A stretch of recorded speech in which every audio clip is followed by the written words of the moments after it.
Okay, so I am happy to say that I have a new cake recipe that works great. I am so happy with it, and I really hope that you like it. Here it is. It's a chocolate cake. It's delicious. What I did was I made this cake a couple of weeks ago, and then I ate it every day for a week. Things that I look for in a recipe is that it has a good taste, it has a good texture. After I've eaten it for a while, it does not make me sick in any way, and it doesn't really negatively affect my metabolism. I will say I ate this every day for a week. I felt fine. It tasted good, and I ended up losing a pound that week. So here it is. I hope you enjoy it, and I hope you find this recipe useful.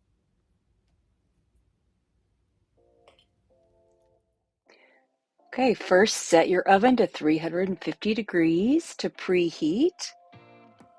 Then you want to line an 8-inch cake pan with parchment paper. This is how I do it. You can buy the rounds already made, but I just cut mine out.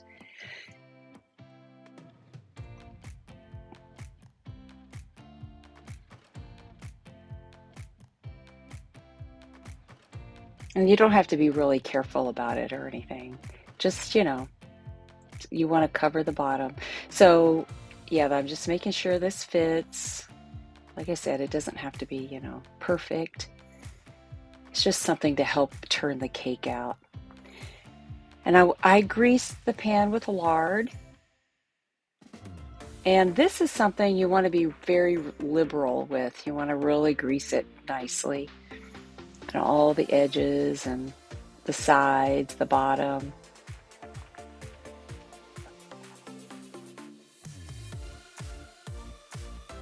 And then put your parchment liner in. And grease that. Can't have too much grease. It's the key to your cake turning out. And just so you know too, the piece of cake that I showed at the beginning, that was a new cake. It wasn't a week-old cake. Okay, so in a large bowl, I put a half a cup of melted butter. And then my keto chow, and this is the chocolate core. It does not have sweetener in it. So I mix that in, one package.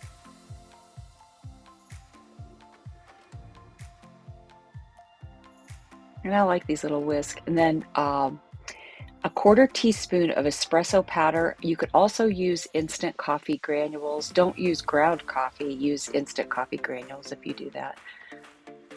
1.5 teaspoons of vanilla extract. I go a little overboard here, but that's okay. And mix that really well. And then you want to blend in 4 eggs, but do it one at a time. That just makes it easier to really get it mixed up nicely.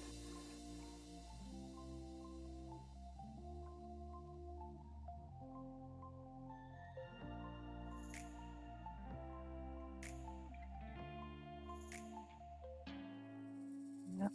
Get them in, blend, blend, blend. I like my little whisk, but you can use a fork if you need to. It's not a problem. Whatever it takes to get it blended. If you want to use a hand mixer, you could too. This isn't something that's like delicate, really. You just want to make sure it gets mixed well.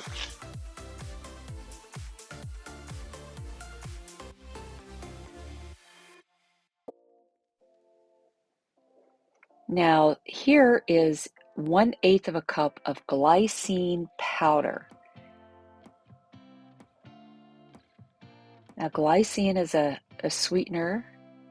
It's a carnivore sweetener. Now we've got a 1/3 cup of Myo-Inositol powder. It's also a carnivore sweetener. And you want to blend this really well. There are clumps, so you may want to run it through a sifter. I didn't. I just kind of kept working the clumps, and it turned out fine.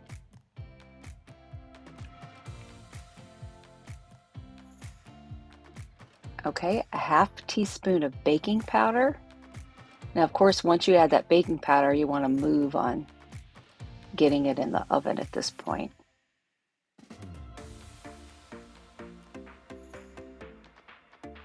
Okay, so now you're ready to pour it into your 8-inch greased, parchment-lined pan.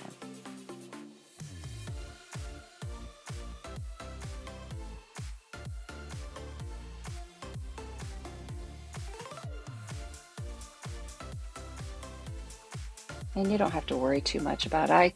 I made sure the bottom was covered, but it'll smooth out. Okay, so now you want to put it in the oven. You want to bake for a total of 25 minutes, but I set the oven for 20 minutes and then I checked it and I ended up adding another 5 minutes. But I would still do that and check it because everybody's oven's a little bit different. Okay, so here I'm already making the icing. And I ended up making the icing and letting it set.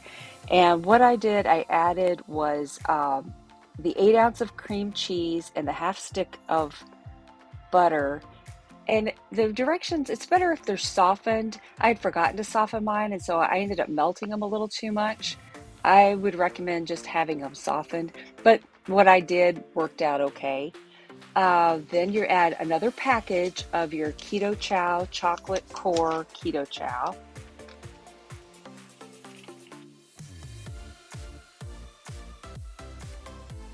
This is an 1/8 cup of glycine powder and a 1/4 cup of Myo-Inositol powder, half teaspoon of vanilla extract, and mix that really well.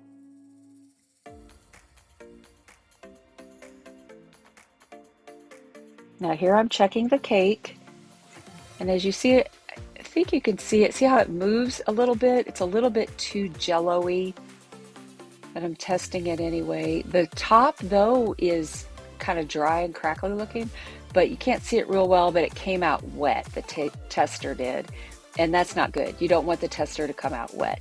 So I put it back in for another 5 minutes.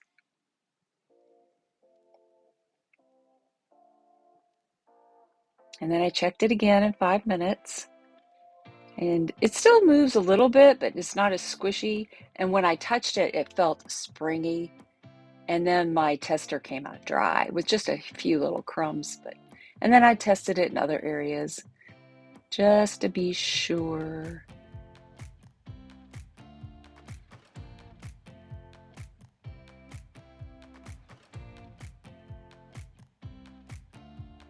Now taking it out, and I put it on a cooling rack. And you want to let it sit on the cooling rack in the pan for 5 minutes. So I set the timer for 5 minutes on that. I don't trust my own judgment. I tend to rush things if I don't time myself. Then go around the edges with a knife. This helps to get the cake to release when you do turn it over. And it gives you something to do while you're waiting for that 5 minutes.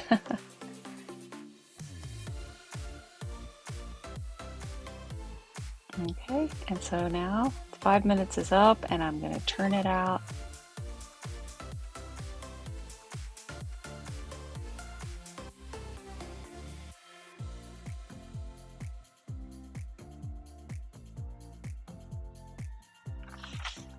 And there it is, it turned out nicely. And then you let it continue to cool. It does fall a little bit, but don't worry about that. When you're ready, put it on a plate when it's nice and cool. And it's small, it's just 8 inches. And then you spread the icing on it.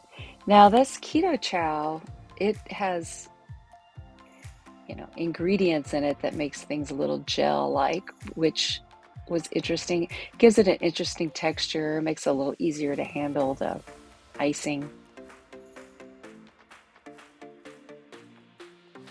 I ended up really liking this.